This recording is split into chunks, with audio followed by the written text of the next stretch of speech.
Hi friends, welcome back to మాటే మంత్రం Telugu audio stories. అందరికీ నమస్కారం అండి. ఏంటండి, స్టోరీ చాలా తక్కువ మంది చదివారు. చాలా అంటే చాలా తక్కువ మంది. నేను 4 రోజులు పెట్టకపోవడం వల్ల నా వ్యూవర్స్ అంతా పక్కకి పోయినట్టున్నారు. ప్లీజ్ చదవండి. చదివితేనే కదా స్టోరీ ఎలా ఉందో తెలిసేది. ఇక స్టోరీలోకి వెళ్దామా? పట్నం బావ, పల్లెటూరి బావ, 3వ భాగం. మీ బావలిద్దరిలో నువ్వు ఇష్టపడ్డ వాళ్లతో నీ పెళ్లి జరిపిస్తాం అంది రేవతి. మరి వాళ్ళకి నేను నచ్చొద్దా అంది ఉష. అదేలేవే, ఒకరికొకరు పరస్పరం నచ్చితే ఆ తర్వాతే పెళ్లి జరుగుతుంది. ఒకవేళ నీకు నచ్చిన తర్వాత వాళ్ళు కాదన్నా నువ్వు కూడా బాధపడకూడదు.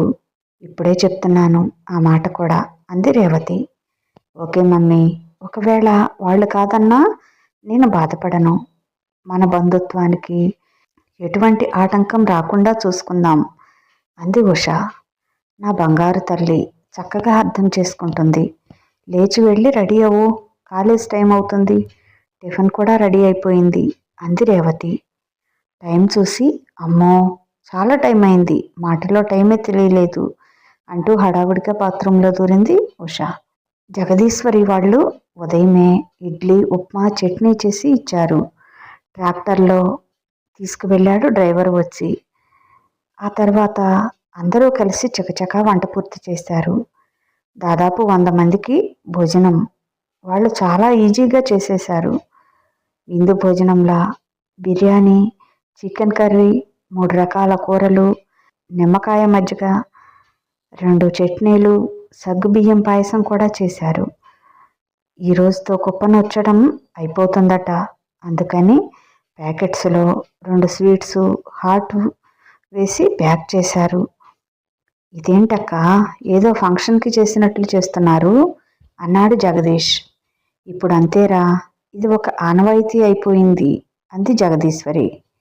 అందరూ ఇలానే చేస్తున్నారా అన్నాడు జగదీష్. అంటే రోజు మామూలు అన్నం కూరలు పంపిస్తాం, ఇది చివరి రోజు స్పెషల్. అందరూ ఇంతే, ఇంకా వెరైటీలు కూడా చేసేవాళ్ళు ఉన్నారు అంది శిరీష. మరి చేయలేని వాళ్ళు, ఓపిక లేని వాళ్ళు ఏం చేస్తారు అన్నాడు. ఏముంది, క్యాటరింగ్కి ఇస్తే వాళ్లే పొలం దగ్గరికి పంపిస్తారు, సింపుల్ అంది శిరీష. అవునా అని ఆశ్చర్యపోవటం జగదీష్ వంతయింది. 8 గంటలవుతుండగా నిదానంగా లేచి వచ్చాడు పరంధాం. ఏంటి బావా, ఫుల్ నిద్రేశావుగా అన్నాడు జగదీష్ లేచి వస్తున్న బావని చూసి. అవునరా, ఎన్నో ఏళ్ళైనట్లయింది నిద్రపోయి. అబ్బా, ఇప్పుడు ఎంత ప్రశాంతంగా ఉందో ఈ గాలి తగలగానే అన్నాడు పరంధాం. లేచారా, మొహం కడుక్కోండి, టిఫిన్ తిందురు గాని, మీకోసమే కూర్చున్నాడు జగదీష్ అంది అప్పుడే అక్కడికి వచ్చిన జయంతి. అబ్బో, ఏంటి ఈరోజు నీకు కూడా ఇంత హుషారు వచ్చింది? రోజు కుక్కర్ రోగం వచ్చిన కోడిలాగా ముడుక్కొని కూర్చునేదానివి అన్నాడు జయంతిని చూసి నవ్వుతూ. అవును బావా, ఏదో నరకంలోంచి స్వర్గంలోకి వచ్చినట్లుంది ఈరోజు అంది జయంతి. అదేంటే, ఎప్పుడు సిటీ వెళ్ళాలి అని ఉవ్విళ్ళూరేదానివిగా అన్నాడు పరంధాం. అవును, ఏదైనా దిగితేనేగా లోతు తెలిసేది. అమ్మో, ఇక జన్మలో సిటీ పేరు ఎత్తితే ఒట్టే అంది జయంతి.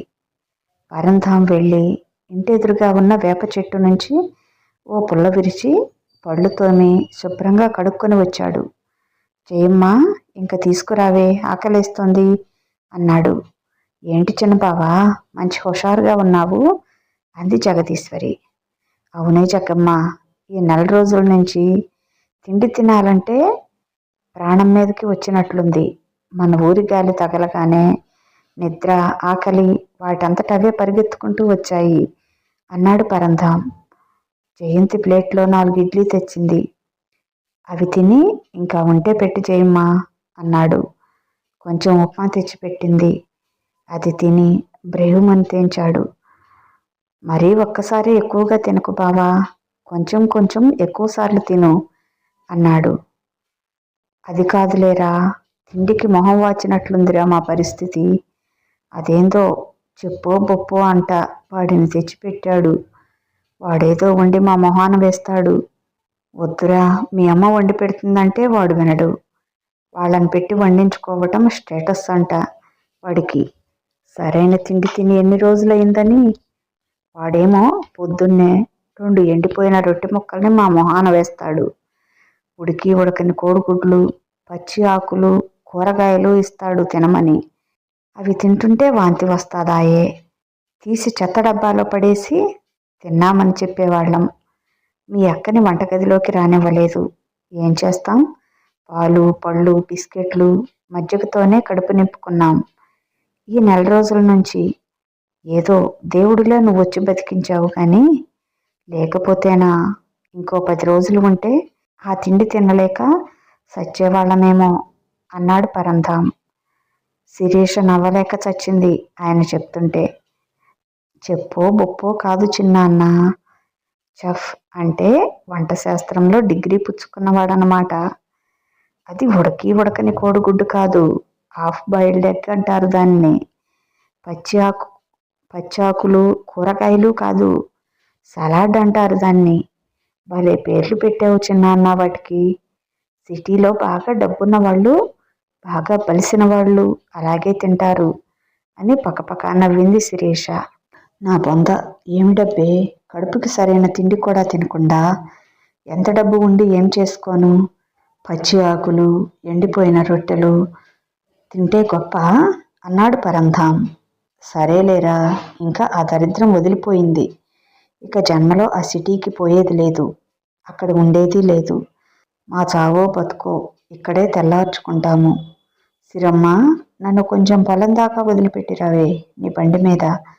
కాసేపు అక్కడ ఉండి వస్తే ప్రశాంతంగా ఉంటుంది మనసుకి అన్నాడు. అప్పుడే పొలం ఎందుకులే బావా, కొన్ని రోజులు ఆగు అంది జయంతి. నేనేమన్నా పని చేయటానికి వెళ్తున్నానా? ఊరికే కాసేపు ఉండి వచ్చేస్తాలే. పొలం వెళ్ళొస్తే నాకు కొంచెం మనశ్శాంతిగా ఉంటుంది అన్నాడు పరంధాం. సరేలే బావా, నేను వస్తాను పద, మనిద్దరం వెళ్దాం. నేను తీసుకువెళ్తాలే అన్నాడు జగదీష్. ఇద్దరూ కలిసి శిరీష స్కూటీ తీసుకొని పొలం బయలుదేరారు. అలా వెళ్తుంటే ఆకుపచ్చని పైర్లు, ఆ వాతావరణం, ఆ గాలి ఎంతో హాయిగా అనిపించింది జగదీష్ మనసుకి కూడా. పరంధాం దారి చెప్తుంటే జగదీష్ తీసుకొని వెళ్ళాడు. పొలం దగ్గరికి వెళ్ళేటప్పటికీ అక్కడంతా చాలా హడావుడిగా సందడిగా ఉంది. అందరూ ఎవరి పని హడావుడిలో వాళ్ళు ఉన్నారు.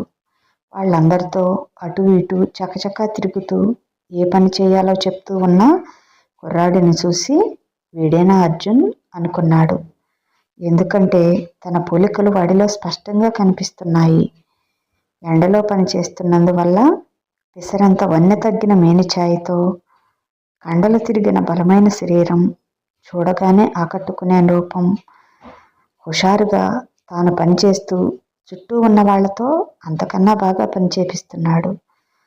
వీళ్ళని చూసి పని ఆపి పక్క వాళ్ళకి ఏం చేయాలో చెప్పి నవ్వుతూ వీళ్ళ దగ్గరికి వచ్చాడు. ఎంతసేపు అవుతుంది మామయ్య వచ్చి? చిన్నాన్న, నువ్వు కూడా వచ్చేసావా అన్నాడు. ఆ మాటల్లోని మృదుత్వం, ఆప్యాయత చూసి ఆశ్చర్యపోయాడు జగదీష్. అంతకుముందు అంత మొరటు పని చేస్తున్నా అతనేనా ఇలా మాట్లాడుతుంది అనిపించింది జగదీష్కి. ఉదయమే వచ్చాంరా అన్నాడు. అత్తయ్యను కూడా తీసుకురావాల్సింది మామయ్య అన్నాడు అర్జున్. ఉషకి హాలిడేస్ ఇచ్చిన తర్వాత వస్తారులేరా అని చెప్పాడు. బాగా అలవాటు పడిపోయినట్లుందిరా పొలం పని అన్నాడు అర్జున్ని చూస్తూ. వాడితో పాటు ఈ ఊర్లోనే ఎవరూ చేయలేరురా, ఏ పనైనా సరే అంత చక్కగా చేస్తాడు. వాడికి రాని పనే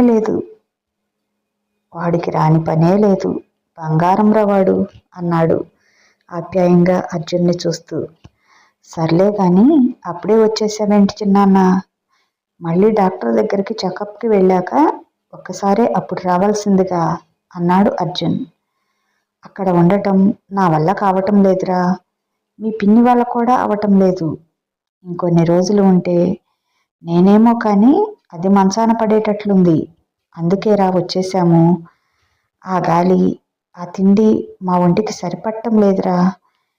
ఇక్కడ మాత్రం మాకేం తక్కువ, నువ్వున్నావు కదా అన్నీ చూసుకోవటానికి.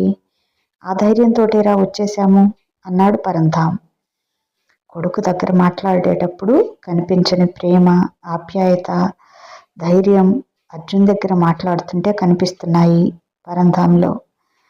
సరేలే మామయ్య, మీరు ఈ దుమ్ములో ఎందుకు షెడ్యూల్ దగ్గరకు వెళ్ళండి. చిన్నాన్న కూడా ఎండలో ఉండటం మంచిది కాదు అన్నాడు. సర్లేరా, 1 నిమిషం అని అక్కడ జరిగే తతంగమంతా ఓ 5 నిమిషాలు వీడియో తీశాడు. ఏంటి మామయ్య, ఇదేదో కొత్తగా చూస్తున్నట్లు వీడియో తీసుకుంటున్నావు అన్నాడు అర్జున్. నా కోసం కాదురా, నీ మరదలకి కుప్పనూర్పిడి అంటే ఏంటో తెలియదంట, దానికి చూపిద్దామని అన్నాడు నవ్వుతూ జగదీష్. వాళ్ళిద్దరినీ పంపించి తన పని దగ్గరికి వెళ్ళిపోయాడు అర్జున్. పరంధాం, జగదీష్ ఇద్దరూ షెడ్ దగ్గరికి వెళ్ళారు. అబ్బో, చాలా బాగా కట్టించాడే అన్నాడు. అక్కడంతా చూసిన జగదీష్, అవునరా, ఏమనుకుంటున్నావు నా కొడుకంటే? వాడు ఈ ఊరే మెచ్చిన మనగాడురా. మీ పెద్ద బావ చనిపోయినప్పుడు 10 ఎకరాలు ఉంది వీళ్ళకి. సగం పొలానికి సరిపడా అప్పు కూడా ఉంది. 2 ఆడపిల్లలు, లోకం తెలియని మీ అక్క. అలాంటప్పుడు ఈ పసివాడు ఇంటి బాధ్యత అంతా భుజాన వేసుకున్నాడు. వీడేం చేస్తాడా అని అనుకున్నాం. 4 ఏళ్ళు గడిచేటప్పటికి అప్పు తీర్చి 25 ఎకరాల పొలం కొన్నాడు. ఇప్పుడు వాడికి ఎంత పొలం ఉందో తెలుసా? 150 ఎకరాలు. ఎన్ని రకాల పంటలు పండిస్తాడో తెలుసా? మాలాగా కాదు, అదేదో ప్రకృతి సేద్యమంట. దాంతో కూరగాయలు, పళ్ళ తోటలు, మాగాణి, ఆవుల ఫారం, గేదెల ఫారం. అసలు మామూలుగా లేదురా వాడి పని. ఎంత కష్టపడతాడో బిడ్డ. ఇంత సంపాదించినా కూడా అందరినీ ఎంత ఆప్యాయంగా ప్రేమగా పలకరించుతాడో. అసలు వాడి మాటలకే పడిపోతారా ఎవరైనా. అంత మెత్తగా చక్కగా మాట్లాడతాడు. అందరికీ 10 మంది కూలీలు పట్టే దగ్గర వాడికి 5-6 వాళ్ళ సొంత పనిలా చేస్తారు. ఆ పని అయిపోతుంది. ఎందుకంటే వాడు అందరితో సొంత మనిషిలానే ఉంటాడు. ఇప్పుడు నన్ను మాత్రం నా కొడుకేమన్నా ఉద్ధరించాడనుకున్నావా? నాకు బాగా లేదంటే వాడు కనీసం రాను కూడా రాలేదు. వీడే హాస్పిటల్ చుట్టూతా తిప్పాడు. మా ఇంట్లో వద్దని మమ్మల్ని కూడా తెచ్చి ఇంట్లో పెట్టుకున్నాడు. అక్కడ ఉంటే ఏ సమయం ఎలా ఉంటుందో పిన్ని ఒక్కటే భయపడుతుంది అని. నన్ను హాస్పిటల్కి తీసుకువెళ్ళి ఆపరేషన్ కూడా అయ్యాక అప్పుడు వచ్చాడు రావాడు. అప్పటి వరకు నా బరువు బాధ్యత అంతా వీడే చూసుకున్నాడు.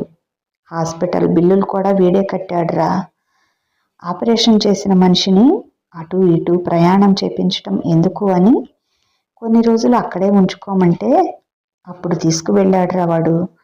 లేకపోతే అప్పుడు కూడా తీసుకువెళ్ళేవాడు కాదేమో అన్నాడు.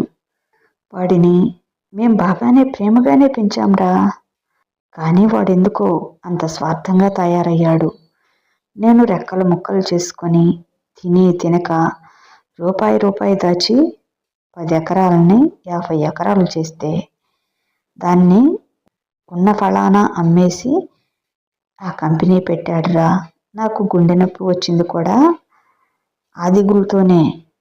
ఇది ఎంతో కష్టపడి సంపాదించాము స్థిరాస్తి. దీన్ని ఇలాగే ఉండని, నువ్వు ఏదైనా ఉద్యోగం చేసుకొని చిన్నగా వ్యాపారం పెట్టుకో అని చెప్పాము. వాడు వింటాడా మా మాట? ఈరోజు మమ్మల్ని ఏమీ లేని బికారుల్లాగా నడి బజార్లో నిలబెట్టాడు. చివరికి ఆ ఇల్లు కూడా అమ్ముతాను, మీరు కూడా నాతో పాటు రమ్మన్నాడు. నేను చచ్చినా బ్రతికినా ఇక్కడే, ఇల్లు అమ్మటానికి వీల్లేదని మొండికేస్తే ఆగాడు. సరే, అమ్ముకుంటే అమ్ముకున్నాడు. అమ్మా నాన్న అని ఏనాడైనా ప్రేమగా పలకరిస్తాడా? అదేమో కొడుకు కొడుకు అని కలవరిస్తోంది. ఒక్కగానొక్క కొడుకాయ, దాని ప్రాణమంతా వాడి మీదే ఉంటుంది. వాడికేమో మా ఊసే పట్టదు. మేమంటే లెక్కే లేదు. ఎంతసేపటికి డాంబికాలు పోతాడు. మమ్మల్ని మరీ గడ్డిపోచలాగా చూస్తాడు. మీరు పల్లెటూరి వాళ్ళు, మీకేమీ తెలియదు. మీరు ఎవరి ముందుకి రావద్దు, అసలు బయటికే రావద్దు అంటాడు. ఆ 4 గోడల మధ్యన జైల్లో ఉన్నట్టు ఉన్నాంరా. ఈ నెల రోజుల నుంచి అర్జున్ వస్తాడేమో, వీడితో పాటు వచ్చేద్దామనుకున్నాం. వీడేమో పనుల బిజీతో ఉండి రాలేకపోయినట్లున్నాడు బిడ్డ. పాపం రోజు ఫోన్ చేస్తాడు. ఏదో ఒక టైంలో. పాపం వాడిని ఎక్కడ బాధ పెడతాంలే అని ఏం చెప్పేవాళ్ళం కాదు. ఏం చేస్తాం, బిడ్డల్ని కంటాం కానీ వాళ్ళ రాతల్ని కంటామా? మా కర్మ ఇలా ఉంది, ఏం చేస్తాం అని బాధపడ్డాడు పరంధాం. ఊరుకో బావా, కొన్నాళ్ళు పోతే వాడే తెలుసుకుంటాడులే, మనమందరం ఉన్నాంగా, వాణ్ణి ఎలాగోలాగా పైకి లాక్కు వద్దాంలే అన్నాడు. ఎంతమంది పైకి లాగినా వాడుకంటూ ఉండాలి కదరా సొంత తెలివి. అర్జున్ని ఎవరు లాక్కొచ్చారు? వాళ్ళ నాన్న చనిపోయే వరకు కనీసం పొలం మొహం కూడా ఎరగడు వాడు. మీ పెద్ద బావతో వాడిని పొలం తీసుకొచ్చి చిన్న చిన్న పనులు అలవాటు చేయొచ్చుగా అంటే వాడికేం కర్మ పొలం పని చేయటానికి? వాడు చదివి పెద్ద ఆఫీసర్ అవుతాడు, ఈ పొలం అలవాటు చేస్తే ఇక చదువు సంకనాకి పోతుంది అంటూ ఏనాడు పొలం దరిదాపులకు కూడా రానిచ్చేవాడు కాదు. అలాంటిది ఈరోజు వాడి పొలాలు, వాడు చేసే పనులు చూడటానికి ఎక్కడెక్కడి నుంచో వస్తారు జనాలు, వాడి దగ్గర నేర్చుకొని పోతారు. అది కదరా మగాడితనం అంటే. ఏదైనా చేసే పనిలో నిబద్ధత ఉండాలి, సాధించాలనే పట్టుదల ఉండాలి. అది లేనప్పుడు ఏం చేసినా వ్యర్థమే అని బాధపడ్డాడు. ఉన్నదంతా అమ్ముకొని జల్సా చేస్తూ దానికే వాడేదో గొప్పగా ఫీల్ అవుతున్నాడు. కొడుకు ఎక్కడ బాధపడతాడో అని మేము గట్టిగా ఏమీ అనలేకపోతున్నాం. నువ్వైనా వాడికి కొంచెం బుద్ధి చెప్పరా జగదీష్ అన్నాడు పరంధాం. నువ్వు బాధపడకు బావా, వాడికి నేను తెలిసేట్లుగా చెప్తానులే అన్నాడు జగదీష్. చెప్పరా జగదీష్, ఉన్నదంతా అమ్మాడు, ఆ కంపెనీ పెట్టాడు, అది ఏమవుతుందో, లాభాలో నష్టాలో మాకా ఏమీ తెలీదు. ఒక్కగానొక్క కొడుకు రోడ్ల పాలవుతాడేమో అని మాకేమో ఒకటే దిగులుగా ఉంది. మీ అక్క అయితే దిగులుతో తిండి నిద్ర ఉండటం లేదు. అందుకే మనిషి అలా నీరసించిపోతుంది. ఈ వయసులో ప్రశాంతంగా తిని కూర్చోకుండా భగవంతుడెందుకో మమ్మల్ని ఇలా బాధలు పెడుతున్నాడు అని బాధపడ్డాడు పరంధాం. బావా, కంపెనీ బాగానే ఉంది, నేను చూసి వచ్చానుగా నిన్న. నువ్వేం దిగులు పడకు, వాడికి అర్థమయ్యేలా వాడితో నేను మాట్లాడతాను. ఇక వాడి గురించి నువ్వేమీ మనసులో ఆలోచనలు పెట్టుకోకు. నీకేమైనా అయితే అక్క పరిస్థితి ఏంటో ఆలోచించు. వాడు బాగానే ఉంటాడు, వాడి సంగతి నేను చూసుకుంటాను, నువ్వు దిగులు పడకు, సరేనా అని మాటిచ్చాడు పరంధాంకి. సరే బావా, ఎక్కడైనా ఒక దగ్గరే ఒక 20 ఎకరాల పొలం చూడండి, ఎంత ఖరీదైనా పర్వాలేదు అని చెప్పాడు జగదీష్. ఇప్పుడు నీకు పొలం ఎందుకురా, నీ అల్లుణ్ణి చూసి నీకు కూడా పొలం మీద మోజు కలిగిందా ఏంటి అన్నాడు పరంధాం నవ్వుతూ. సరే బావా అర్జున్ ప్రకృతి సేద్యం ఏదో అన్నావు కదా, అదంతా ఎక్కడ ఉంది అని అడిగాడు. అది ఇక్కడ కాదురా, మామిడి తోటలో కొబ్బరి తోటలో షెడ్లు వేసి అక్కడ పెట్టాడు. రేపు వెళ్దాంలే అటు, నీ మేనల్లుడు గొప్పతనం అంతా చూసినట్లు ఉంటుంది, అక్కడికైతే కారు కూడా వెళ్తుంది అన్నాడు పరంధాం. పర్లేదు బావా, నాకు బైకే బాగుంది అని జగదీష్ అంటే, నీకోసం కాదురా నా కోసం. అది కొంచెం దూరం ఉంటుంది, ఇంట్లో వాళ్ళు ముందు అర్జున్ ఒప్పుకోడు నేను వస్తానంటే. కారులో అయితే సరే అంటారని నా బాధ అని నవ్వాడు పరంధాం. సరే బావా, ఎండ ఎక్కువ అవుతుంది పద, ఇంకా ఇంటికి వెళ్దాం అని స్కూటీ తీశాడు. ఇంటికి వెళ్ళారు. ఏంట్రా తమ్ముడు, అక్కల్ని చూడాలని వచ్చానని చెప్పి చక్కగా మీ బావ నువ్వు షికార్లు కొట్టి వస్తున్నారుగా అన్నారు నవ్వుతూ. ఎంతైనా బావ కదక్క, మళ్ళీ ఎక్కడ ఫీల్ అవుతాడో అని ముందు ఇంపార్టెంట్ ఆయనకే ఇస్తున్నానక్క అన్నాడు నవ్వుతూ. ఊరికే అలా పొలం దాకా పోయి వస్తున్నామక్క అన్నాడు జగదీష్. ఇదండి కథ. కథ ఎలా ఉంది? చాలా బాగుంది కదా. ఈ కథ మీకు నచ్చినట్లయితే తప్పనిసరిగా ఒక లైక్ ఇవ్వటం మర్చిపోవద్దు. అలాగే మీ అమూల్యమైన అభిప్రాయాన్ని ఓ చిన్న కామెంట్ ద్వారా తెలియచేయండి, నాకు సంతృప్తిగా ఉంటుంది. నా ఛానల్ సబ్స్క్రైబ్ చేసుకొని చదవటం మాత్రం మర్చిపోవద్దు. లైక్ ఇవ్వటం అస్సలు మర్చిపోవద్దు. ఉంటాను. బాయ్. మీ లక్ష్మీ ఘంట.